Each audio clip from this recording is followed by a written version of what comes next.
Hello everyone, आप सभी लोगों को आनंद सर का नमस्कार। आई होप कि आप सभी लोग अच्छे होंगे, स्वस्थ होंगे और जम के पढ़ाई कर रहे होंगे। पढ़ाई तो करते रहना है आपको। मई जून में तो आपका टीयर 1 का एग्ज़ाम है और ये फरवरी महीना आधा निकल चुका है।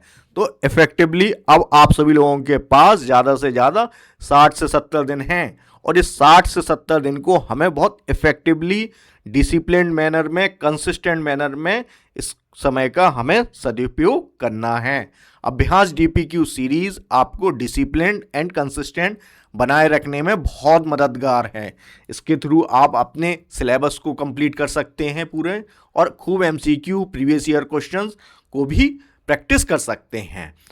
आज हम सेट नंबर 13 को डिस्कस करेंगे और ब्रीफ इंट्रोडक्शन में अपना देता हूँ। माई सेल्फ आनंद सर और मैं जीएस और जीके की एक्सपर्ट फैकल्टी हूँ। मैंने अपनी इंजीनियरिंग एचबीटीआई कानपुर से की हुई है। मैंने वेरियस सिविल सर्विस एग्जाम्स में अपीयर्ड हुआ हूँ। मैं यूपीएससी प्रीलिम्स में 6 टाइम मैंने क्वालिफाइड किया हुआ है। यूपी पीसीएस राजस्थान पीसीएस के इंटरव्यू में अपीयर्ड हुआ हूँ। पिछले कई सालों से टीचिंग एंड मेंटरिंग में अपनी सेवाएं दे रहा हूँ। आज हम सेट नंबर 13 को डिस्कस करेंगे। ये आपका स्ट्रिक्टली जो अभ्यास डीपीक्यू सीरीज है, ये स्ट्रिक्टली एसएससी के लेटेस्ट पैटर्न पे बेस्ड है। इसमें हम स्टेटमेंट बेस्ड क्वेश्चंस भी कर रहे हैं, असर्शन रीजन बेस्ड क्वेश्चंस भी करेंगे। इसमें मैच द फॉलोइंग से रिलेटेड क्वेश्चंस भी करेंगे। हर तरह के, हर लेवल ऑफ डिफिकल्टी के क्वेश्चंस इसमें हम कवर करेंगे। चलिए पहला क्वेश्चन देखते हैं। Which one of the following articles was defended by doctor B R. Ambedkar on the plea that it would be used as a matter of last resort. निम्नलिखित में से किस अनुच्छेद का डॉक्टर बी.आर. अम्बेडकर ने इस दलील पर बचाव किया था कि इसका उपयोग अंतिम उपाय के रूप में किया जाएगा? अब डॉक्टर भीमराव अंबेडकर आपके चेयरमैन हैं, chairman drafting committee of constitution. Drafting committee की जिम्मेदारी थी कि वो भारत के संविधान की एक मसौदा तैयार करें। Drafting committee of Indian constitution. तो आपके जो भीमराव अंबेडकर थे, इनको आप मॉडर्न मनु के नाम से भी जानते हैं। इन्होंने अपनी दलीलों, अपनी जो इनकी जो लीगल अंडरस्टैंडिंग थी, जिस दलीलों के माध्यम से इन्होंने आप जो भी प्रोविजंस ऐड किए गए उनके बारे में अपने सुझाव दिए थे। ठीक है, तो आपसे ये पूछ रहा है कि किस आर्टिकल को इन्होंने as a matter of last resort या अंतिम उपाय के रूप में इस्तेमाल करने की दलील दी थी। और आपके ऑप्शंस क्या क्या हैं? आर्टिकल 352 अनुच्छेद 352, आर्टिकल 360 अनुच्छेद 360, या आर्टिकल 356 या अनुच्छेद 356, या आर्टिकल 368 या अनुच्छेद 368। तो सही जवाब क्या रहेगा आपका? आर्टिकल 356। और ये 356 किससे संबंधित है आपका? ये संबंध है आपका break down of constitutional machinery in state. Break down of constitutional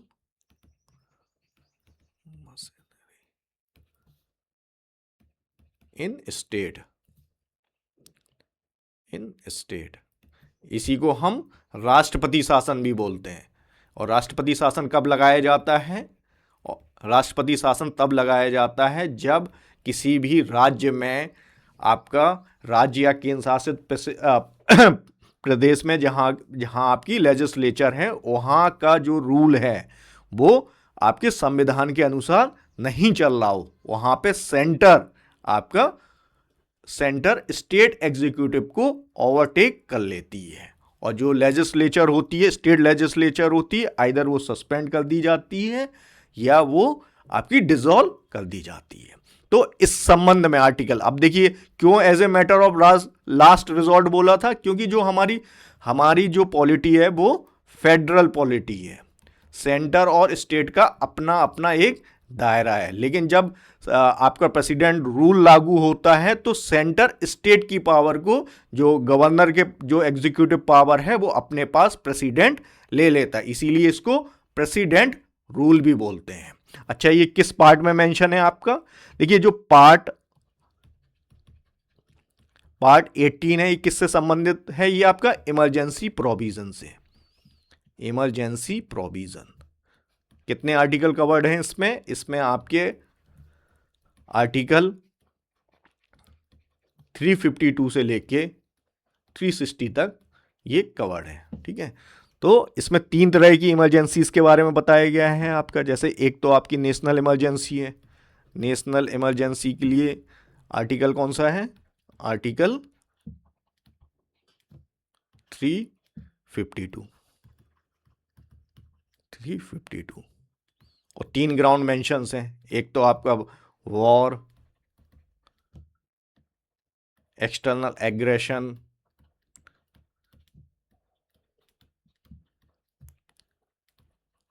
and armed rebellion. Armed rebellion. और दूसरा आपका एक तो आर्टिकल अनुच्छेद 356 हो गया, जो संबंधित है breakdown of constitutional machinery in state, या आपका प्रेसिडेंट रूल। और दूसरे टाइप की इमरजेंसी कौन सी है आपकी? दूसरा तो हो गया आपका प्रेसिडेंट रूल। तीसरा आपका क्या है? Financial emergency. फाइनेंशियल इमरजेंसी किस आर्टिकल के तहत लगाई जा सकती है? देखिए, भारत में जो संविधान है वो सुप्रीम है, और संविधान के अनुसार ही भारत में शासन या जो गवर्नेंस और जो गवर्नमेंट चल रही है वो भारत के संविधान के अनुसार से चलती है। तो आर्टिकल 360 प्रेसिडेंट को फाइनेंशियल इमरजेंसी लागू करने की शक्ति देता है। और कमेंट में आप मुझे बताइएगा कि फाइनेंशियल इमरजेंसी कितनी बार लागू की गई है। और ये जो आर्म्ड रिवेलियन है, इसकी जगह पे पहले क्या ग्राउंड होता था, ठीक है, और इसे किस संविधान संशोधन के बाद ऐड किया गया? आर्म्ड रिवेलियन को, ठीक है। और आर्टिकल 368 क्या है? ये आपका constitutional amendment, procedure of constitutional amendment. ये बहुत इंपॉर्टेंट आर्टिकल है, एग्जाम में ये बार बार पूछे जाते हैं, तो इसीलिए मैं इनको बार बार बहुत डिटेल में आपको बता रहा हूं। जो हमारी अप्रोच है उसमें हम सारे ऑप्शंस को भी देखते हैं कि बाकी सारे ऑप्शन किससे संबंधित हैं। तो जब आप इस तरीके से क्वेश्चंस को सॉल्व करते हैं तो आप बहुत मतलब आप अपनी जो सीखने का दायरा है उसको बढ़ा लेते हैं। अगला प्रश्न देखते हैं। The 7th schedule of the constitution of India contains, Bharat के संविधान की 7वीं अनुसूची में शामिल हैं। और आपके ऑप्शंस क्या क्या हैं? Provisions regarding the administration of tribal areas, जनजातीय क्षेत्रों के प्रशासन से संबंधित प्रावधान। ऑप्शन बी क्या है? Union list, state list and concurrent list, संघ सूची, राज्य सूची और संबलती सूची। ऑप्शन सी क्या? A list of recognise languages, मान्यता प्राप्त भाषाओं की सूची। Provision about the disqualification of members of legislature on ground of defection, दल बदल के आधार पर विधायकों की अयोग्यता के बारे में प्रावधान। तो सबसे पहले हम ये समझ लेते हैं कि हमारे संविधान में नंबर ऑफ शेड्यूल कितने हैं। शेड्यूल कितने हैं आपके? शेड्यूल आपके 12 हैं। ओरिजिनली कितने थे? ओरिजिनली आपके 8 थे। तो बाद में आपके 4 ऐड किए गए हैं। तो ये आपके ऐड किए गए होंगे तो किसी न किसी संविधान संशोधन के माध्यम से ऐड किए गए होंगे। तो आप मुझे बताइएगा कमेंट में कि जो बाकी के जो 9th, 10th, 11th और 12th जो आपके शेड्यूल हैं किन किन संविधान संशोधन के माध्यम से ऐड किए गए हैं। अच्छा, यह आपसे क्या पूछ रहा है? ये पूछा है कि 7th शेड्यूल का संबंध किससे है। तो इसका संबंध आपका union list, state list and concurrent list से है। जो आपका शेड्यूल 7 है, ये किससे संबंधित है? आपका शेड्यूल 7 एंड आर्टिकल 246 को जब आप एक साथ पढ़ते हैं तो ये आपको एक लिस्ट प्रोवाइड कराती है, लेजिस्लेटिव लिस्ट। लेजिस्लेटिव लिस्ट ये 3 कैटेगरीज में बांटी गई है। एक तो आपकी यूनियन लिस्ट हो गई, ठीक है, ये लेजिस्लेटिव लिस्ट या division of legislative power between parliament and state. भाई भारत एक भारत में किस तरह की पॉलिटी है? Federal polity. फेडरल पॉलिटी में आपका जो यूनियन और स्टेट दोनों पार्टिसिपेट करते हैं, स्टेट। ठीक है। और 3 लिस्ट प्रोवाइड की गई। 3 कौन कौन सी लिस्ट हैं? पहली लिस्ट है यूनियन लिस्ट। यूनियन लिस्ट मतलब जो पार्लियामेंट जिस पे अधिकार है, और इसमें कितने सब्जेक्ट हैं? 100 सब्जेक्ट हैं। और दूसरी लिस्ट कौन सी है आपकी? स्टेट लिस्ट है। स्टेट लिस्ट, इसमें कितने सब्जेक्ट हैं आपके? 61। और तीसरी लिस्ट कौन सी है आपकी? Concurrent list. कंकरेंट लिस्ट, इसमें कितने सब्जेक्ट हैं आपके मेंशन? 52। अब आप मुझे कमेंट में ये बताइएगा, एजुकेशन किस लिस्ट का हिस्सा है? एजुकेशन आपका किस लिस्ट का हिस्सा है? एजुकेशन एग्जाम में ऑलरेडी पूछा जा चुका है कि एजुकेशन किस लिस्ट का हिस्सा है। अच्छा, ये जो 3 लिस्ट हैं, और 3 लिस्ट, यूनियन लिस्ट में तो भाई पार्लियामेंट एक्सक्लूसिवली लॉ बना सकती, स्टेट लिस्ट में स्टेट भी बना सकती है, और कुछ कुछ विशेष परिस्थितियों में पार्लियामेंट भी बना सकती है। और कंकरेंट लिस्ट में दोनों, आपका सेंटर और स्टेट दोनों ही लॉ बना सकते हैं। लेकिन यदि कन्फ्लिक्ट हुआ किसी एक पर्टिकुलर सब्जेक्ट पे, दोनों ने ही लॉ बनाया होगा, तो किसका लॉ प्रिवेल करेगा? आपका यूनियन का लॉ प्रिवेल करेगा। कमेंट में आप मुझे बताइएगा, एजुकेशन किस लिस्ट का हिस्सा है, पुलिस किस लिस्ट का हिस्सा है, और लोकल गवर्नमेंट किस लिस्ट का हिस्सा है।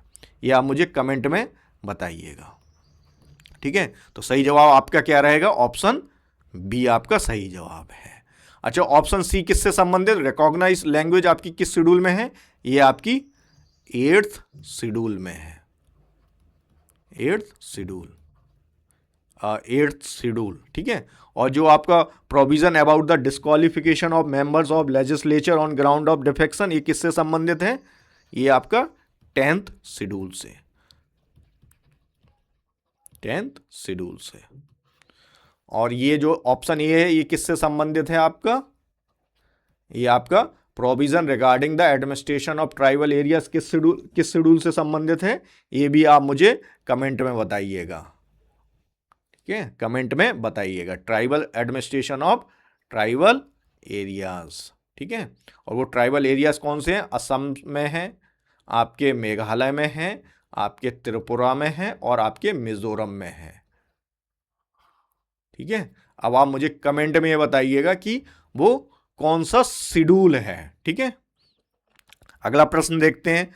विच of the following battles was fought between Babur and Rana Sanga in 1527? Babur और राणा सांगा के बीच 1527 में निम्नलिखित में से कौन सी लड़ाई लड़ी गई थी? और आपके ऑप्शंस क्या हैं? बायना का युद्ध, battle of Khanwa, second battle of Panipat, और बैटल ऑफ चंदेरी। तो सही जवाब क्या रहेगा आपका? Battle of Khanwa. Battle of Khanwa आपका 1527 में आपका बाबर वर्सेस राणा सांगा। राणा सांगा कहाँ से रूल कर रहे थे? आपके मेवाड़ से। मेवाड़ वाले रीजन से। ठीक है। बैटल ऑफ चंदेरी कब होती है? ये होती है आपकी 1528 में। किस किस के बीच में? Babar versus Medini Rai of Chanderi. ठीक है। और सेकेंड बैटल ऑफ पानीपत कब हुई? ये आपकी होती है 1556 में। किस किस के बीच में होती है? अकबर वर्सेस हेमू। ये कुछ इंपॉर्टेंट बैटल हैं जो आपको मालूम ही होना चाहिए।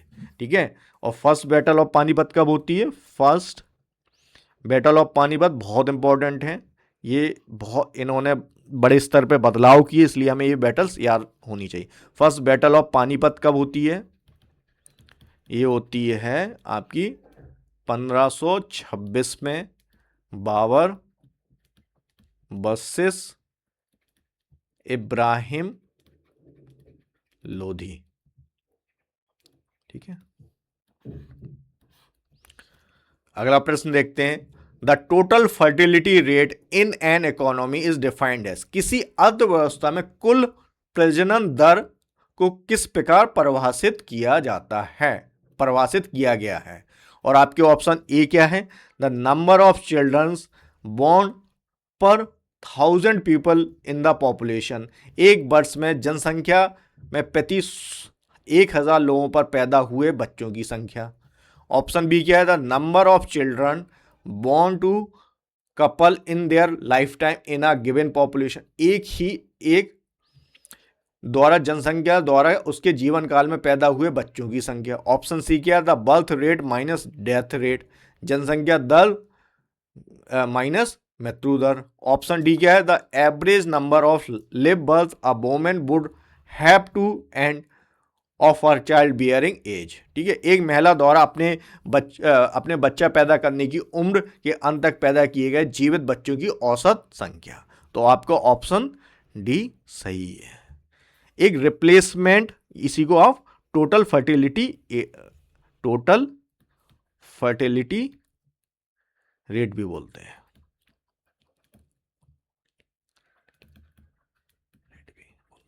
इसी की परिभाषा है कि एक जीवन काल में जब एक महिला जो चाइल्ड बियरिंग एज में कितने बच्चे पैदा कर सकती, जीवित बच्चे। ठीक है, तो ये आपका एक होता है रिप्लेसमेंट फर्टिलिटी रेट। इसका मतलब है कि रेट, और भारत के संदर्भ में इसको कितना माना गया है, 2.1। मतलब यदि रिप्लेसमेंट रेट 2.1 हो जाएगा तो जो हमारी जो पॉपुलेशन है वो स्टेबलाइज हो जाएगी। ये क्या बताता है कि पॉपुलेशन स्टेबलाइजेशन रेट हो जाएगा, मतलब ना पॉपुलेशन बढ़ेगी ना घटेगी, वो एक स्टेबलाइजेशन। और वर्तमान में भारत का जो टोटल फर्टिलिटी रेट है वो कितना, TFR कितना है भारत का, TFR ऑफ इंडिया। ठीक है, तो नेशनल फैमिली हेल्थ सर्वे के अनुसार जो भारत का जो TFR है वो आपका रिप्लेसमेंट फर्टिलिटी रेट से कम हो गया है। कमेंट में आप मुझे एग्जैक्ट नंबर बताइएगा। फर्टिलिटी रेट, तो ये क्या बता रहा है कि भविष्य में भारत की जनसंख्या आपकी कम होगी। ठीक है, कम होती जाएगी। अच्छा, the birth rate minus death rate क्या हुआ, नेचुरल ग्रोथ ऑफ पॉपुलेशन।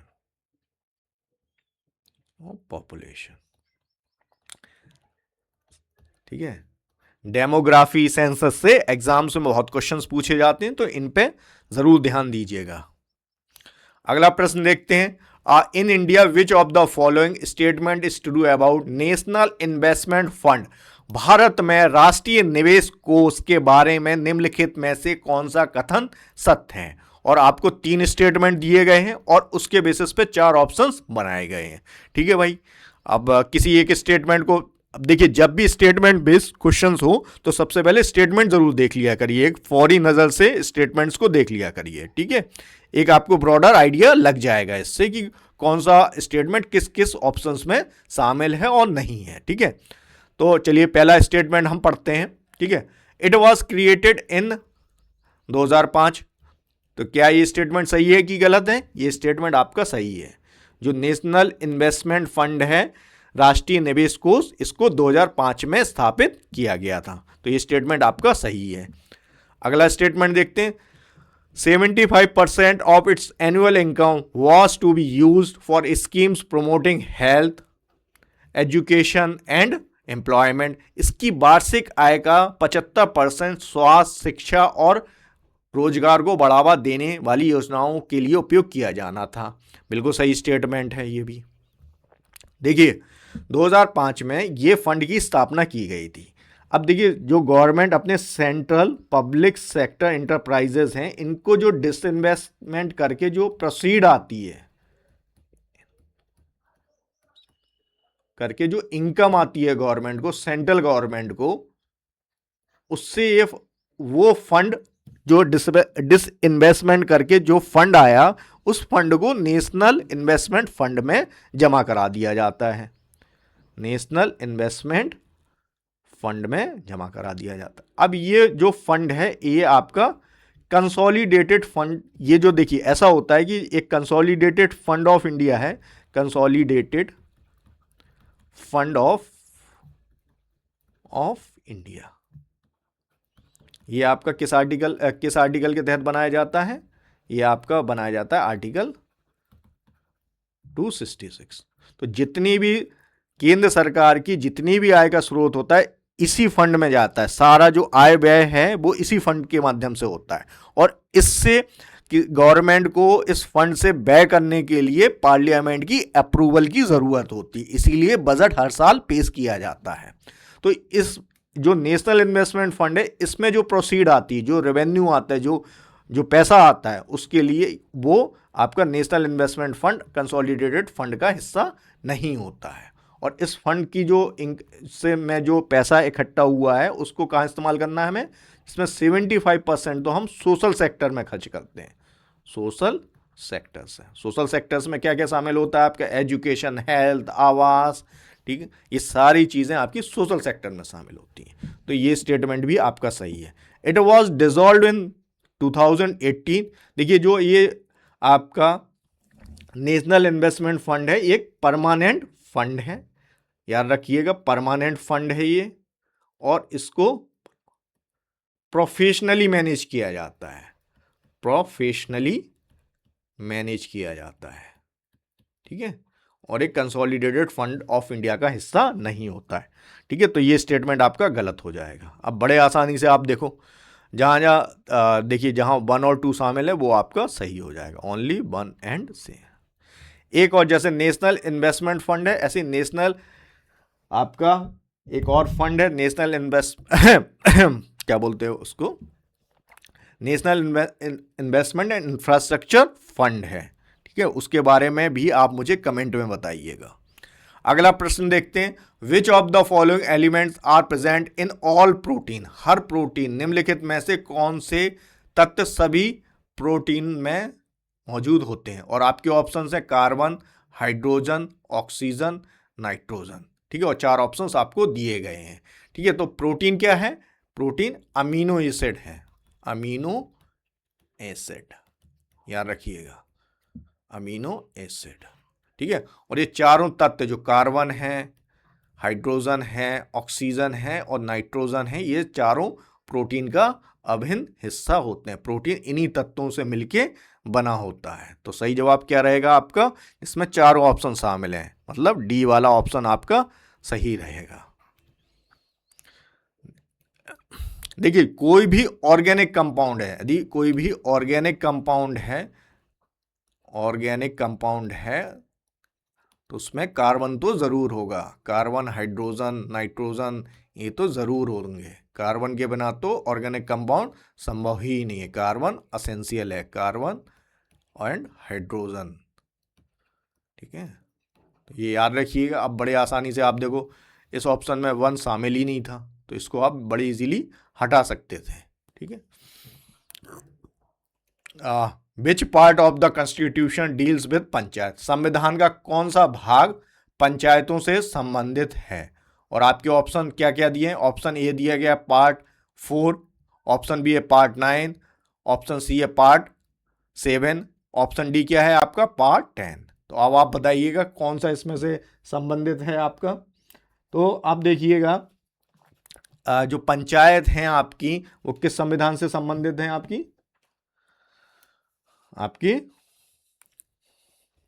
आपके जो पार्ट 4 है ये किससे संबंधित है? पार्ट 4 आपका direct principle of state policy से। पार्ट 9 किससे संबंधित है? पंचायत से, आपका पंचायत से संबंधित है। पार्ट 7 जो है इसको रिपील कर दिया गया, संविधान से हटा दिया गया है, अब इसको रिपील कर दिया गया है। और पार्ट 10 आपका किससे संबंधित है? ये आपका संबंधित है शेड्यूल्ड एंड ट्राइबल एरिया से, the scheduled and tribals areas. और टोटल कितने पार्ट्स भारत के संविधान में? टोटल पार्ट हैं आपके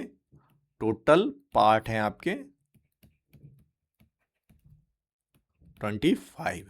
ओरिजिनली ये कितने थे? ओरिजिनल संविधान में कितने थे? ओरिजिनली आपके 22 थे, ठीक है, अब 25 हैं। तो ऐसा क्या हुआ, तो जो पार्ट आपका एक तो पार्ट 7 है इसको हटा दिया गया है, रिपील कर दिया गया है इसको, ठीक है। और ऐड क्या क्या किया गया है आपका, ऐड आपका किया गया है पार्ट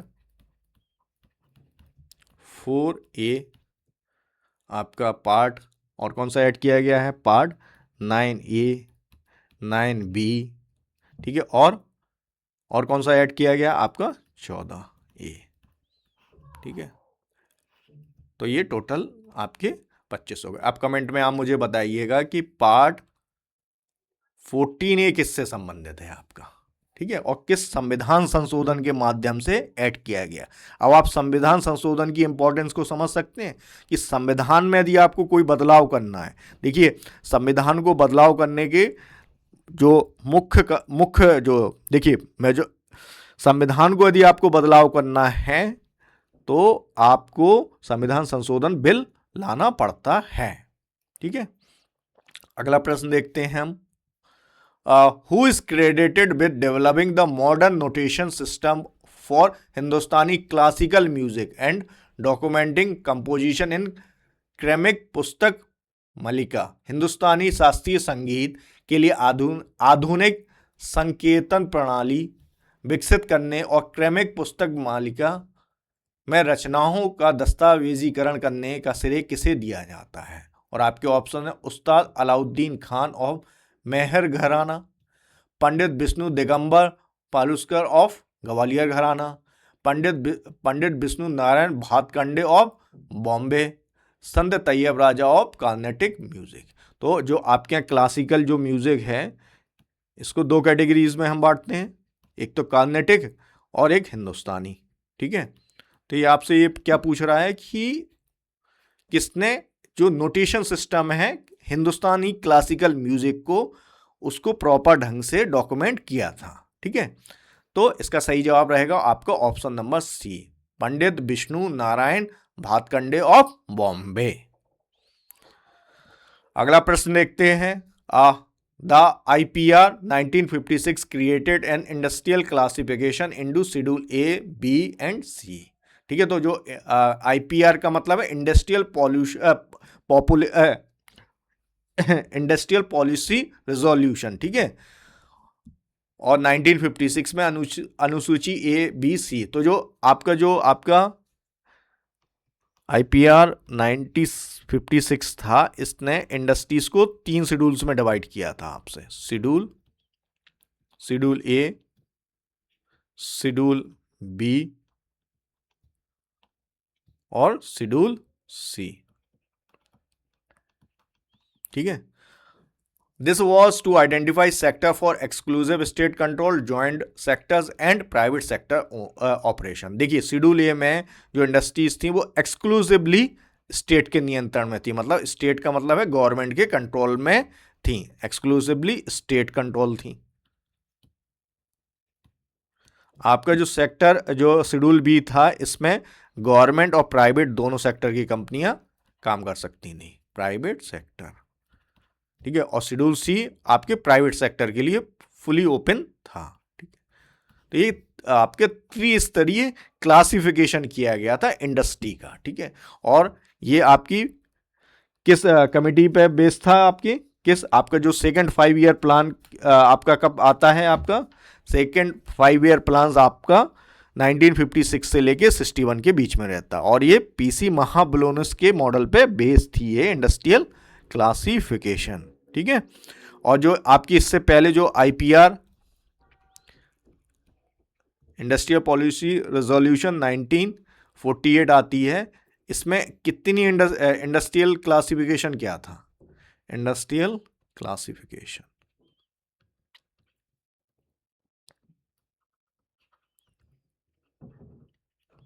कितनी कैटेगरीज में इंडस्ट्रीज को क्लासिफाइड किया गया था, ये आप मुझे कमेंट में बताइएगा। मैंने इससे पहले वाले सेट में इंडस्ट्रियल पॉलिसी रेजोल्यूशन 1948 को बहुत डिटेल में एक्सप्लेन किया हुआ है, ठीक है। तो असर्जन भी सही है आपका, रीजन भी सही है, तो सही जवाब क्या रहेगा आपका option number A, both A and R true and R is the correct explanation of A. अगला प्रश्न देखते हैं, question number 10। The permanent settlement introduced by Cornwallis is in Bengal is known as. ठीक है, तो कॉर्नवालिस द्वारा बंगाल में लागू की गई स्थायी बंदोबस्त को किस नाम से जाना जाता है। ठीक है, और आपके ऑप्शंस है रैयतवारी सिस्टम, माहलवारी सिस्टम, जमींदारी सिस्टम और इक्तदारी सिस्टम। तो सही जवाब क्या रहेगा आपका? सही जवाब रहेगा आपका जमींदारी सिस्टम। परमानेंट सेटलमेंट जो कि लॉर्ड कॉर्नवालिस ने कहाँ इंट्रोड्यूस की थी? परमानेंट। देखिए, ब्रिटिश पीरियड के दौरान ब्रिटिश गवर्नमेंट ने 3 तरह की पॉलिसी इंट्रोड्यूस की थी। एक तो देखो, सबसे पहले उन्होंने इंट्रोड्यूस की परमानेंट सेटलमेंट, इसको आप जमींदारी सिस्टम भी कहते हैं, क्योंकि इसने एक नई क्लास डेवलप कर, एक नई क्लास बनाई थी, जमींदारी सिस्टम भी बोलते हैं। किस ईयर में इंट्रोड्यूस की गई थी? ये इंट्रोड्यूस की गई थी 1793 में। और किसने इंट्रोड्यूस किया था? कॉर्नवालिस ने। इस पॉलिसी को इंट्रोड्यूस करने का सीधा सीधा मतलब ये था कि वो ईस्ट इंडिया कंपनी के लिए रेवेन्यू फिक्स करना चाह रहे थे, क्योंकि उससे पहले आपका जो ईस्ट इंडिया कंपनी का जो रेवेन्यू फ्लैक्चुएट करता था। ठीक है, किस किस रीजन में? बंगाल, बिहार, उड़ीसा, आपका डिस्ट्रिक्ट ऑफ बनारस,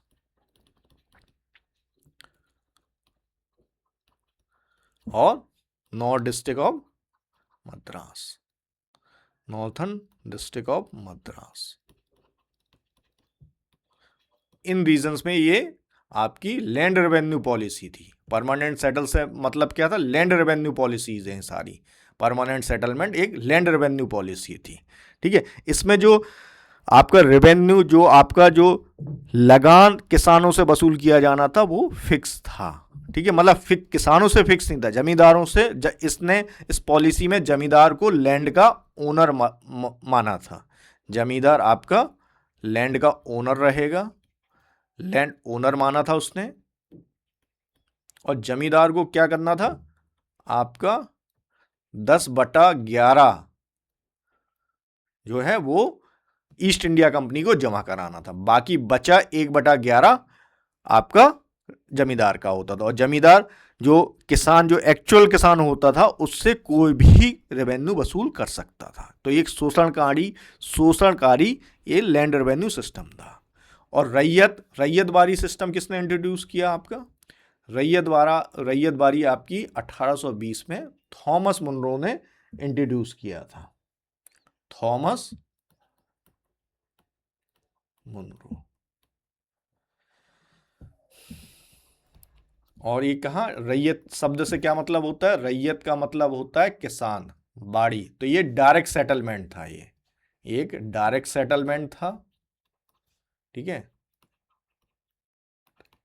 और जो आपका परमानेंट सेटलमेंट था, ये डायरेक्टली किसान से नहीं किया गया था। ये एक तरीके इंटरमीडियरी सिस्टम था, डेयरी सिस्टम था, क्योंकि आपके गवर्नमेंट और किसान के बीच में कौन थे? जमींदार। ठीक है, वो इन दोनों के बीच में था। जमींदार किसान से लेता था, और किसान से जमींदार रेवेन्यू लेता था, और जमींदार फिर उसको गवर्नमेंट को जमा करता था। लेकिन इस पे ये डायरेक्ट थी, लेकिन इसमें टैक्सेशन रेट बहुत हाई था। टैक्सेशन रेट बहुत ज़्यादा था, high taxation rate was very high. ठीक है, और इसमें जो रेवेन्यू था वो फिक्स्ड था, इसीलिए इसको परमानेंट बोलते हैं हम। परमानेंट क्यों बोलते हैं? क्योंकि लैंड रेवेन्यू फिक्स्ड था, लैंड रेवेन्यू फिक्स्ड था। लेकिन आपका इस वाली पॉलिसी में लैंड रेवेन्यू फिक्स नहीं होता है। ठीक है, फिक्स्ड नहीं था आपका, नॉट फिक्स्ड। ठीक है, तो रैयतवारी थॉमस मुनरो। महलवारी क्या था? महल का मतलब गांव, किसी एक गांव या गांव के समूह से है आपका। तो महलवारी सिस्टम आपका कहाँ इंट्रोड्यूस किया गया? देखिए, मैंने पूरा आपका महलवारी सिस्टम कहाँ इंट्रोड्यूस किया गया था आपका? महलवारी आपका किसने इंट्रोड्यूस किया सबसे पहले, इसका संबंध किससे है, आपका होल्ड मैकेंजी ने इसको इंट्रोड्यूस किया था। महलवारी मतलब Mahalwari system, group of village, village या ग्रुप ऑफ विलेजेस, ठीक है। और इसे इंट्रोड्यूस किसने किया था, hold McKenzie.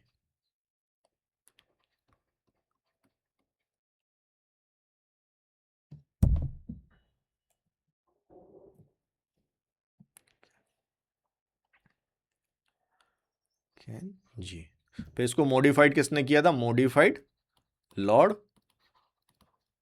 William Bentinck, William Bentinck. और किस ईयर इंट्रोड्यूस किया गया था ये आपका 1822 में। किन किन रीजन में इंट्रोड्यूस किया गया था आपका, नॉर्थ वेस्ट फ्रंटियर प्रोविंस जो कि अब पाकिस्तान में चला गया है, गंगेटिक वैली, ठीक है, इन रीजनों में ये वाला सिस्टम इंट्रोड्यूस किया गया था आपका। और इक्तदारी सिस्टम क्या कब कहाँ था आपका, इक्तदारी सिस्टम आपका दिल्ली सल्तनत में देखने को मिलता है, दिल्ली सल्तनत में आपका, दिल्ली सल्तनत में। इसको किसने इंस्टीट्यूशनलाइज किया था फर्स्ट टाइम, इल्तुतमिश ने, इल्तुतमिश ने, ठीक है। तो इस सवाल का सही जवाब क्या है, आपका सही जवाब रहेगा जमींदारी सिस्टम। देखो एक ही प्रश्न से आपने सारा जो भी लैंड रेवेन्यू सिस्टम था वो अच्छे से स्टडी कर लिया। अगला प्रश्न देखते हैं, हु एस्टैब्लिश प्रार्थना समाज, प्रार्थना समाज की स्थापना किसने की। आपके ऑप्शंस हैं, ये ऑप्शन है ईश्वर चंद्र विद्यासागर, ऑप्शन बी है डेरिजो, ऑप्शन सी है डेविड हरे, ऑप्शन डी क्या है, Atmaram Pandurang with the help of Keshav Chandra Sen, Keshav Chandra Sen की मदद से आत्माराम पांडुराम ने की। तो प्रार्थना समाज जिसको प्रेयर समाज भी बोलते थे, ये किसने स्थापना की थी, इसकी स्थापना की थी आपकी Atmaram Pandurang with the help of Keshav Chandra Sen. एक सोशल रिफॉर्म्स ऑर्गेनाइजेशन था, सोशियल रिफॉर्म जो सामाजिक धार्मिक सुधार आंदोलन का जो हम पढ़ते हैं, ये उसका ही एक अभिन्न हिस्सा है, ठीक है। ये कहाँ स्थापना की गई थी, महाराष्ट्र में, ठीक है। और आत्माराम पांडुरंग ने इसकी स्थापना की थी कब, 1867, ठीक है। ये किसको बढ़ावा दे रहा था, ये मोनोथिज्म, जैसे आपका बंगाल में आपका ब्रह्मो समाज की स्थापना हुई थी। और ब्रह्मो समाज आपको मालूम है किन किन चीज़ों को बढ़ावा दे रहा था, ब्रह्मो समाज, ठीक है। ये आपका मोनोथिज्म है, आपका जैसे अगेंस्ट आइडल वर्शिप था, ठीक है। तो ये जो प्रार्थना समाज था ये आपका मोनोथिज्म को बढ़ावा दे रहा था, मोनोथिज्म को मतलब एक ईश्वरवाद को बढ़ावा दे रहा था, सोशल इविल्स के अगेंस्ट था ये, सपोर्टेड वोमेन्स एजुकेशन, तो जो सामाजिक कुरीतियां थी उनके अगेंस्ट ये एक आपका प्रयास था आत्माराम पांडुराम का, ठीक है। ईश्वर चंद्र विद्यासागर का संबंध किससे, आपका विडो रीमैरिज एक्ट से है आपका, ठीक है। तो इसका सही जवाब क्या रहेगा, ऑप्शन नंबर डी आपका सही जवाब है। अगला प्रश्न देखते हैं, which of the following describe the iqta land, निम्नलिखित में से कौन सा इक्ता भूमि का वर्णन करता है। और आपके ऑप्शंस क्या हैं, lands assign to official instead of payment for their service, अधिकारियों को उनकी सेवाओं के भुगतान के बदले आवंटित भूमि, ठीक है। ऑप्शन बी क्या है, ऑप्शन बी है land under the direct control of sultan, ठीक है, सुल्तान के सीधे नियंत्रण वाली भूमि। लैंड असाइंड और ग्रांटेड टू रिलीजियस लीडर्स और रिलीजियस इंस्टीट्यूशन, धार्मिक नेताओं या धार्मिक संस्थाओं को आवंटित या प्रदान की गई भूमि। और ऑप्शन डी क्या है, नन ऑफ दीज, मतलब इनमें से कोई नहीं। तो इक्ता सिस्टम किस पीरियड में फेमस था? ये दिल्ली सिस्टम में फेमस था, एकता सिस्टम। तो एकता सिस्टम क्या होता था कि एकता सिस्टम में आपका जो लैंड होती थी, इसमें लैंड ऑफिशियल्स को जो लैंड होती थी वो असाइन कर दी जाती थी, और उसका जो रेवेन्यू होता था वो जो उनकी जो सर्विस हैं उनकी जो एक तरीके से उनकी सैलरी जो होती थी वो लैंड की रेवेन्यू से उनको मिल जाती थी, और बाकी जो एक्स्ट्रा रेवेन्यू बचता था वो आपका किसके पास? सुल्तान के पास चला जाता था। तो ये किसने इंट्रोड्यूस किया था? आई से एकता सिस्टम आपका किससे संबंध है? इल्तुतमिश ने। और ये आपको कब देखने को मिलता है? ये आपको दिल्ली सल्तनत में देखने को मिलता है। ठीक है, देखिए इसको इंट्रोड्यूस तो मोहम्मद गौरी ने किया था, इंट्रोड्यूस किया था आपका मोहम्मद गौरी ने। लेकिन जब मोहम्मद गौरी ने इसको इंट्रोड्यूस किया था, लेकिन ये इंस्टीट्यूशनलाइज नहीं था उस तरह, एक प्रॉपर सिस्टमेटिक मैनर में ये चीज नहीं हो रही थी, तो नॉन इंस्टीट्यूशनलाइज था उस समय, लाइज था। इल्तुतमिश ने इसको प्रॉपर ढंग से इंस्टीट्यूशनलाइज किया, इसीलिए इंस्टीट्यूशनलाइज किया था।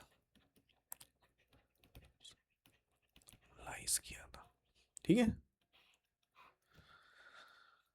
और इसको शुरुआत में ही हेरिडेटरी नहीं था। आपकी जो एकता होती थी, वो जो ऑफिशियल जिनको एकता दी जाती थी, जिसके वो इक्तदार होते थे, उनका वो पहले हेरिडेटरी नहीं होती थी, मतलब उनके पिता से पुत्र को नहीं जाती थी। लेकिन फिरोज शाह तुगलक ने क्या किया?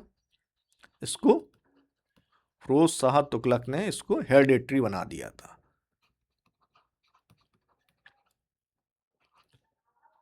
मेक हेरिडेटरी, मतलब अब आपके पिता से पुत्र की तरफ ये लैंड एकता जा सकती है। ठीक है, और तो इसका सही जवाब रहेगा आपका ऑप्शन नंबर ए। और जो land direct under control of sultan होती थी उसको खालिसा लैंड बोलते थे, खालिसा लैंड। अगला प्रश्न देखते हैं, why the name by which Ashoka is generally referred to in his inscription. ठीक है, अशोक को आमतौर पर उनके शिलालेखों में किस नाम से संदर्भित किया गया है? और आपके ऑप्शंस हैं चक्रवर्ती, धर्मदेव, धर्मकीर्ति और प्रियदर्शिनी। तो सही जवाब क्या है आपका? Option number D. अशोक को उसके शिलालेखों में मुख्य रूप से किस नाम से संबोधित किया गया है? प्रियदर्शी। प्रियदर्शी। और आपका अशोक के शिलालेख जो ब्राह्मी स्क्रिप्ट को पढ़ने का श्रेय किसको जाता है? जेम्स प्रिनिप। ये बहुत बार पूछा गया है। ठीक है, इन्होंने 1837 में ब्राह्मी स्क्रिप्ट को पढ़ा, जिसकी वजह से जो अशोक के शिलालेख, ठीक है, अशोक के शिलालेख पढ़े लिखे गए। अच्छा, आप मुझे कमेंट में ये बताइएगा किस शिलालेख में अशोक का नाम अशोक मेंशन किया गया? किस शिलालेख में, किस इंस्क्रिप्शन में अशोक का नाम आपका अशोक के नाम से संबोधन किया गया है? ये आप मुझे कमेंट में बताइएगा। In the interim government formed in 1946 the vice president of executive council was. 1946 में बनी अंतरिम सरकार में कार्यकारी परिषद के उपाध्यक्ष थे। ठीक है, और आपके ऑप्शन है जवाहरलाल नेहरू, डॉक्टर एस राधाकृष्णा, सी राजा गोपालाचारी, डॉक्टर राजेंद्र प्रसाद। तो सही जवाब क्या रहेगा आपका? जवाहरलाल नेहरू। जो इंटरिम गवर्नमेंट आपकी फॉर्म होती है, सबसे पहले कब फॉर्म होती है? सबसे पहले ये समझते हैं कि इंटरिम गवर्नमेंट ठीक है। देखिए, भारत 1947 में आज़ाद होने वाला था, तो एक ट्रांजिशनल गवर्नमेंट थी। इंटरिम गवर्नमेंट का मतलब क्या हुआ? एक ट्रांजिशनल गवर्नमेंट फॉर्म होती है जब चीज़ें आपकी ट्रांजिशनल गवर्नमेंट एक का फॉर्म होती है आपकी 2 सितंबर 1946। ठीक है, तो उसमें जो वाइस प्रेसिडेंट होते हैं वो कौन होते हैं आपके? जवाहरलाल नेहरू। ठीक है, बिफोर इंडिपेंडेंस ये फॉर्म होती है। ठीक है, और सी राजा गोपालाचारी कौन है आपके? First Indian governor general, governor general.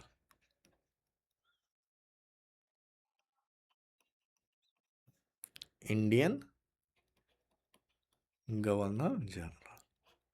ठीक है, अच्छा आपके वाइस प्रेसिडेंट तो आपके जवाहरलाल नेहरू हुए। सरदार वल्लभ भाई पटेल को कौन सा पोर्टफोलियो मिला था? सरदार वल्लभ भाई पटेल, इनको कौन सा विभाग दिया गया था इंटरिम गवर्नमेंट में?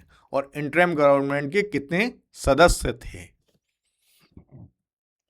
अगला प्रश्न देखते हैं, prohibition of discrimination on ground of religion, article 15 of the constitution of India is a fundamental right classified अंदर।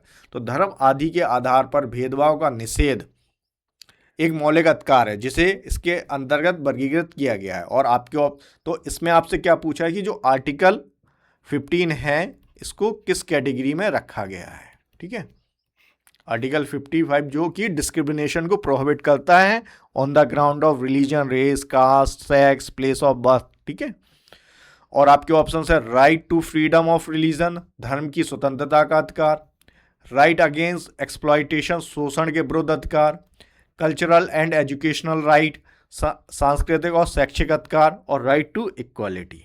ठीक है, तो जो फंडामेंटल राइट्स हैं पार्ट थर्ड में आपके फंडामेंटल राइट्स मेंशन है। कितने आर्टिकल्स कवर्ड हैं? Article 12 to 35। अब फंडामेंटल राइट्स को कितनी कैटेगरीज में हम डिवाइड करते हैं? 6 ब्रॉड कैटेगरीज में हम डिवाइड करते हैं। ठीक है, तो ये आपसे ये पूछ रहा है कि जो आर्टिकल 15 है, अनुच्छेद 15 है, इसको किस कैटेगरी में रखा गया है? तो जो राइट टू इक्वलिटी है इसको उसमें रखा है। राइट टू इक्वलिटी में कितने आर्टिकल शामिल हैं आपके? आर्टिकल 14 से लेके 18। ठीक है, कल्चरल और एजुकेशन राइट्स में कितने क्या आर्टिकल शामिल हैं आपके? आर्टिकल 29 से लेके 30।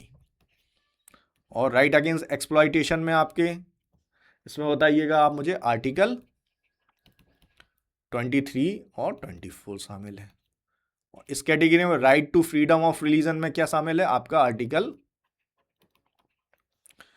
25 से लेके 28। ठीक है, तो और आपका जो आर्टिकल, तो सही जवाब क्या रहेगा? Option number D. तो फंडामेंटल राइट से बहुत क्वेश्चंस एग्जाम्स में पूछे जाते हैं, बिल्कुल रटा होना चाहिए, एक एक आर्टिकल आपको मालूम होना चाहिए कि कौन सा आर्टिकल किससे संबंधित है। कोई भी एग्जाम आप उठा लीजिए, चाहे वो आईएएस का एग्जाम हो, चाहे वो पीसीएस का एग्जाम हो, चाहे एसएससी का कोई एग्जाम हो, चाहे एनडीए, सीडीएस, भारत में यदि कोई सा भी एग्जाम है कॉम्पिटिटिव एग्जाम, तो उसमें फंडामेंटल राइट्स, डायरेक्टिव प्रिंसिपल्स तो आने ही आने हैं।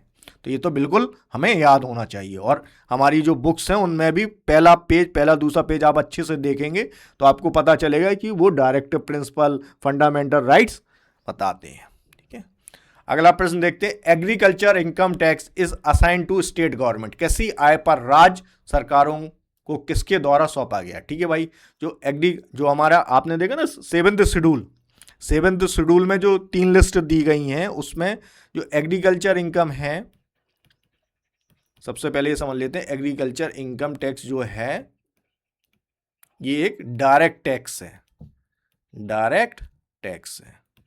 क्या भारत में एग्रीकल्चर इनकम पे टैक्स लगता है? नहीं लगता है, क्योंकि जो हमारी फार्मर समुदाय है वो इतना सक्षम नहीं है, तो इस वजह से उन पर टैक्स नहीं लगाया जाता। और ये आपका स्टेट लिस्ट का हिस्सा है, स्टेट लिस्ट का हिस्सा है, पार्ट है स्टेट लिस्ट का। और ये तो इसमें आपसे पूछ रहा है कि जो स्टेट गवर्नमेंट को एग्रीकल्चर इनकम पे जो टैक्स लगाने के जो अधिकार है इसको ये कौन प्रोवाइड कराता है?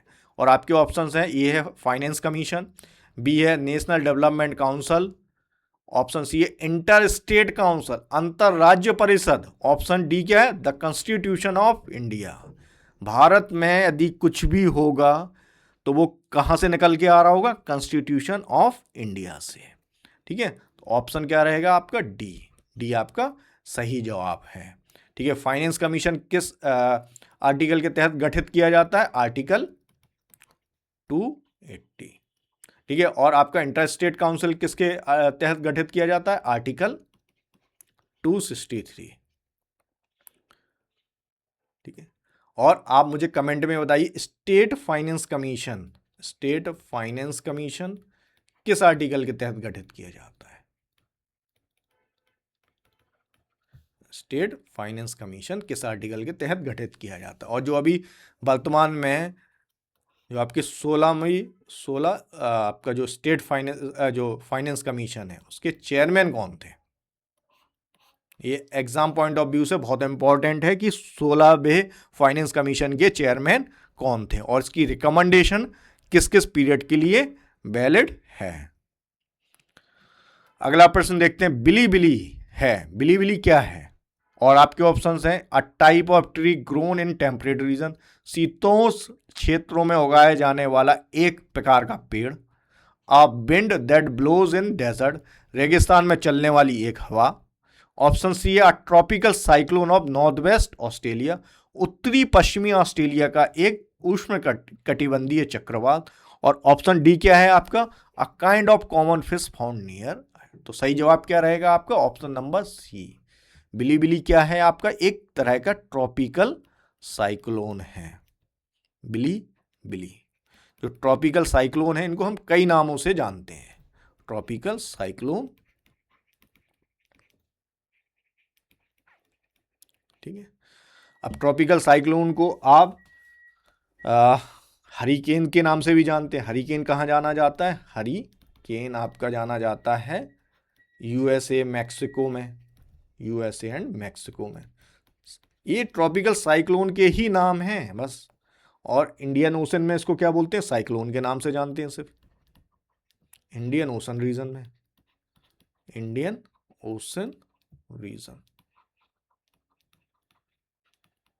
ठीक है। इसी को आप जापान में किस नाम से जानते हैं? टेफ्यू के नाम से, जापान में। और फिलीपींस में किस नाम से जानते हैं? बेगियोस के नाम से। अक्सर एग्जाम में ये आपसे पूछ लिया जाता है कि किस नाम से ट्रॉपिकल साइक्लोन को किस क्षेत्र में किस नाम से जाना जाता है। आप फिलीपींस, ठीक है। तो सी हमारा सही जवाब होगा। अगला प्रश्न देखते हैं। Which one of the following 5-year plan recognise human development as a core of all development effort. निम्नलिखित पंचवर्षीय योजनाओं में से किसमें मानव विकास को सभी विकासात्मक प्रयासों का मूल माना जाता है? और आपके ऑप्शंस क्या हैं? थर्ड 5-year प्लान, तीसरी पंचवर्षीय योजना। ऑप्शन बी है 5th 5-year प्लान, 5वीं पंचवर्षीय योजना।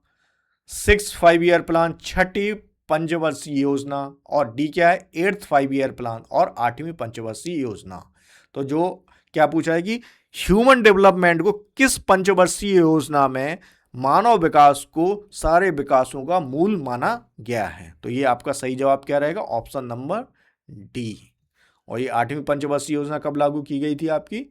1992 से लेके 97। ठीक है। तो सही जवाब क्या रहेगा आपका? डी ऑप्शन सही जवाब हमारा रहेगा। ठीक है। हर पंचवर्षीय योजना की, देखिए भारत में कितनी पंचवर्षीय योजना लागू की गई? टोटल कितने 5-year प्लान लागू किया? टोटल 5-year प्लान आपके 12 लागू किए गए। ठीक है। लास्ट आपका क्या कब था? 12th आपका था 2012 से लेके 2017 तक। उसके बाद हमने 5-year प्लान वाला जो इकोनॉमिक प्लानिंग कंसेप्ट था उसको पीछे छोड़ दिया, उसको समाप्त कर दिया है। ठीक है। तो 8वीं पंचवर्षीय योजना में आपका ह्यूमन डेवलपमेंट को कोर ऑफ ऑल डेवलपमेंट माना गया था। हर पंचवर्षीय योजना के अपने कुछ ऑब्जेक्टिव्स होते थे, एम्फेसिस होता था किसी एक पर्टिकुलर चीज पे। ठीक है। कुछ जो गोल्स होते थे, कुछ पर्टिकुलर गोल्स पे उनका ज़्यादा फोकस होता था। तो हमें ये मालूम होना चाहिए कि कौन सी पंचवर्षीय योजना का फोकस किस चीज़ पे था। और उनका टाइम पीरियड। अब जैसे तीसरी पंचवर्षीय योजना कब लागू की गई थी आपकी, 1961 से लेके 66 के बीच में। फिफ्थ कब होती है आपकी, 1974 से लेके 78 के बीच में। और छठी कब होती है भाई, पाँचवीं का छठी आई तो ये 1980 से लेके 85 के बीच तक। ठीक है, तो ये आप टाइम पीरियड जरूर देख लिए। और भारत का जो फाइनेंशियल ईयर होता है वो फाइनेंशियल ईयर कब से कब लागू होता है, फाइनेंशियल ईयर आपका लागू होता है 1 अप्रैल से लेके 31 मार्च तक।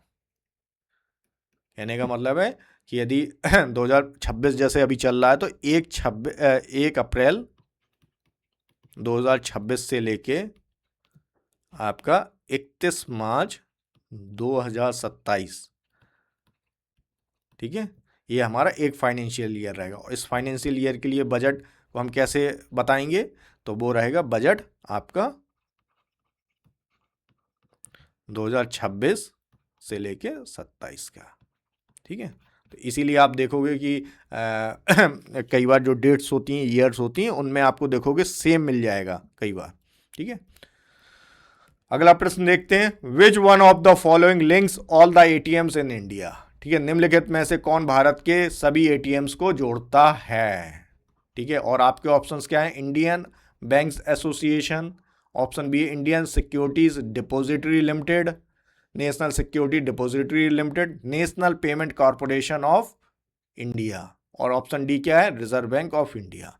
तो सही जवाब क्या रहेगा आपका, सही जवाब रहेगा आपका option number C, national payment corporation of India आपका एटीएम्स को जोड़ता है। ठीक है,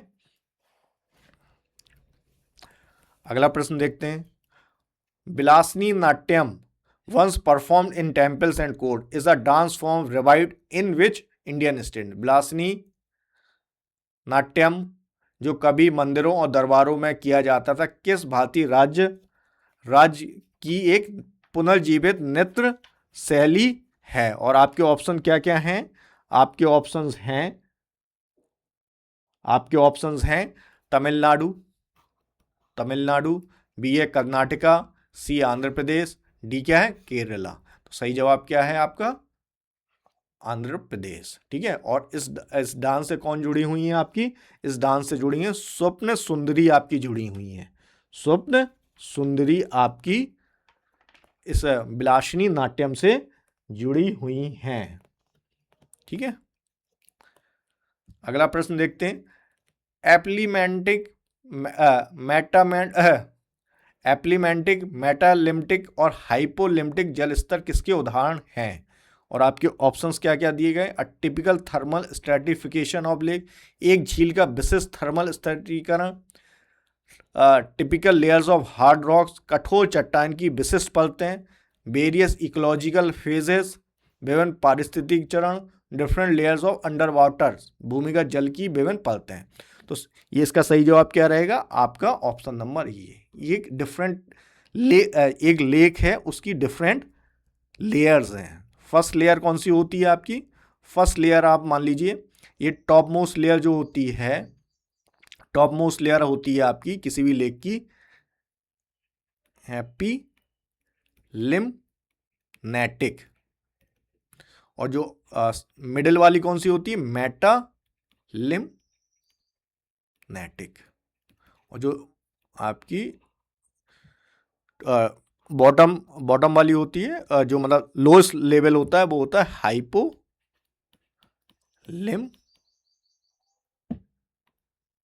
हाइपोलिम्नेटिक। ये किसी लेक की लेयर्स हैं। अब ये सारा वर्गीकरण जो किया गया है वो टेम्परेचर के आधार पे किया गया है। ठीक है, टेम्परेचर जैसे जैसे आप नीचे जाते हैं, आपका टेम्परेचर भी कम होता जाता है। ठीक है, ये आपका रिवर का बॉटम है समझ लीजिए। तो ये सबसे लोएस्ट वाली लेयर हो गई, ये मिडिल वाली हो गई, और इसकी टॉप वाली लेयर हो गई। टेम्परेचर यहाँ ज़्यादा होता है, फिर यहाँ कम होता जाता है, इस तरीके से ये वर्गीकरण किया गया है। क्वेश्चन नंबर 22 देखते हैं, an air bubbles in water will act like, पानी में एक हवा का बुलबुला किस तरह काम करेगा। और आपके ऑप्शंस क्या क्या हैं? ऑप्शन ए में है कॉन्वेक्स मिरर, ऑप्शन बी में कॉन्वेक्स लेंस, ऑप्शन सी है कॉनकेव मिरर, ऑप्शन डी क्या है? Concave lens. तो सही जवाब क्या रहेगा आपका? सही जवाब रहेगा कॉनकेव लेंस। एक एयर बबल वाटर में किस तरीके से एक्ट करती है? एक कॉनकेव लेंस की तरह। कॉनकेव जो लेंस होता है एक किस तरीके का लेंस होता है आपका? डाइवर्जिंग लेंस होता है, डाइवर्जिंग लेंस। और आपका कॉन्वेक्स लेंस कैसा होता है? एक कन्वर्जिंग लेंस होता है, कन्वर्जिंग लेंस होता है आपका लेंस। ये देखिए आपका इस तरीके का होता है आपका। ये थोड़ा सही नहीं बन रहा है आपका। ये देखिए आपका, ठीक है। ये इस तरीके का जो लेंस है ये आपका, ये दोनों सेम होते हैं इस तरीके से। ये आपका कॉनकेव लेंस हो गया ये।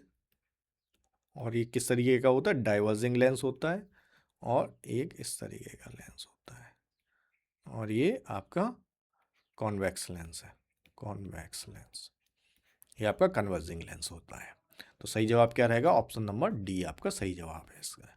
अगला प्रश्न देखते हैं। When did the constitution of WHO come into force? A date which we know celebrate as World Health Day every year. तो वर्ल्ड हेल्थ ऑर्गेनाइजेशन का संविधान कब लागू हुआ? इस तारीख को आप विश्व स्वास्थ्य दिवस के रूप में मनाते हैं। और आपके ऑप्शंस क्या क्या हैं? 5 अप्रैल 1948, 7 अप्रैल 1948, 6 अप्रैल 1948 और 8 अप्रैल 1948। अब ये देखिए बिल्कुल एग्जैक्ट डेट वाला ये क्वेश्चन है। यहाँ देखिए ईयर सब में कॉमन है, ईयर 1948, 1948, 1948, 1948। यहाँ यदि आपको एग्जैक्ट डेट ना मालूम हो ना तो इस तरह के क्वेश्चंस पे आप गैस वर्क मत किया करें, क्योंकि यहाँ ज़्यादा संभावना है कि आपका ऑप्शंस गलत हो जाए। यदि आपका गैस वर्क सही नहीं रहा तो यहाँ गलत होने की संभावना ज़्यादा है। और नेगेटिव पेनल्टी क्यों लें हम? ठीक है। तो इसका सही जवाब है आपका ऑप्शन नंबर बी। 7 अप्रैल को विश्व स्वास्थ्य संगठन का संविधान लागू हुआ था, इसलिए हम उस दिन क्या मनाते हैं? वर्ल्ड हेल्थ डे मनाते हैं, हेल्थ डे मनाते हैं। अच्छा, WHO का जो हेडक्वार्टर है वो कहाँ है? हेडक्वार्टर है आपका जेनेवा। जेनेवा कहाँ है? स्विट्जरलैंड में है आपका। और ये किस दिन ये आपका गठित हुआ, स्टेब्लिश हुआ आपका? ये आपका होता है 7 अप्रैल 1948। ठीक है। अब आप कमेंट में मुझे बताइए भारत के फर्स्ट हेल्थ मिनिस्टर कौन थे? फर्स्ट हेल्थ मिनिस्टर, आजाद भारत के प्रथम हेल्थ मिनिस्टर कौन थे? ये आप मुझे कमेंट में बताइएगा। अगला प्रश्न देखते हैं हम। Naropa is an annual festival. Naropa एक वार्षिक उत्सव है। ऑप्शन ए है सिक्किम, ऑप्शन बी है लद्दाख, ऑप्शन सी है अरुणाचल प्रदेश, ऑप्शन डी है आपका नागालैंड। तो इसका सही जवाब क्या है आपका? ऑप्शन नंबर बी, लद्दाख में आपका नरोपा फेस्टिवल सेलिब्रेट किया जाता है। ठीक है। नागालैंड में क्या सेलिब्रेट किया जाता है आपका? Hornbill festival.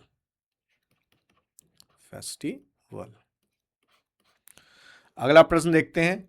What is the minimum age required to contest the presidential election in India. भारत में राष्ट्रपति चुनाव लड़ने के लिए आवश्यक न्यूनतम आयु क्या है? और आपके ऑप्शंस क्या हैं? 35, 30, 25, ऑप्शन डी है 40। तो राष्ट्रपति बनने के लिए आपकी मिनिमम आयु कितनी होनी चाहिए? मिनिमम आयु आपकी 35 होनी चाहिए। तो जो मिनिमम एज वाला यदि हम देखें, एक तरफ प्रेसिडेंट है, प्रेसिडेंट के लिए मिनिमम एज कितनी चाहिए हमें? 35। राष्ट्रपति बनने के लिए हमें कितनी चाहिए? वाइस प्रेसिडेंट के लिए कितनी चाहिए हमें? 35।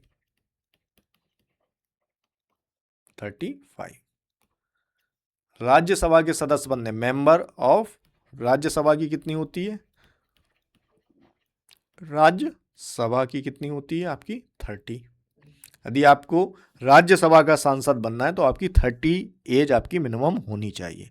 और लोकसभा के सदस्य के लिए, मेंबर ऑफ लोकसभा, लोकसभा, ठीक है, तो इसके लिए 25 साल होनी चाहिए। और स्टेट लेजिस्लेटिव असेंबली के लिए, member of state legislative assembly के लिए, स्टेट लेजिस्लेटिव असेंबली के लिए, विधायक बनने के लिए, साधारण सी भाषा में बोलें तो विधायक बनने के लिए कितनी उम्र होनी चाहिए मिनिमम, 25 साल। ठीक है, अब आप मुझे कमेंट में बताइए कि सुप्रीम कोर्ट और हाई कोर्ट के जज बनने के लिए आपकी कितनी मिनिमम होनी चाहिए, जज बनने के लिए मिनिमम एज कितनी होनी चाहिए। क्या संविधान में इनकी मिनिमम एज बताई गई है, ये सब कुछ संविधान में मेंशन किया गया है। तो सुप्रीम कोर्ट और हाई कोर्ट के जज बनने के लिए मिनिमम एज कितनी होनी चाहिए। अच्छा, पंचायत के सदस्य बनने के लिए मिनिमम एज कितनी होनी चाहिए, मिनिमम एज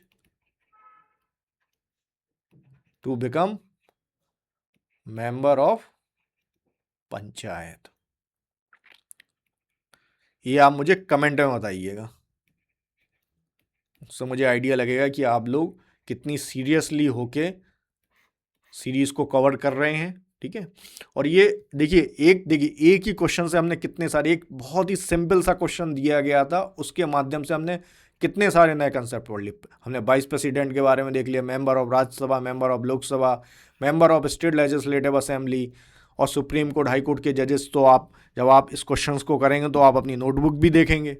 ठीक है, तो अब मैं यहाँ आपको एक बात बताना ये चाह रहा हूँ कि आप जब भी MCQ करें, जब भी आप प्रीवियस ईयर क्वेश्चंस पेपर लगाएं तो उसको बहुत डिटेल्ड मैनर में लगाएं।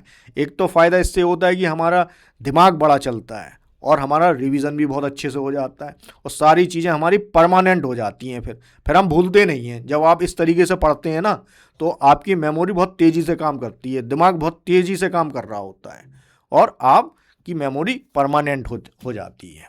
ठीक है, तो आप कमेंट में अपना फीडबैक शेयर कर सकते हैं। आप अपने इस वीडियो को लाइक सब्सक्राइब करें। ठीक है, थैंक यू।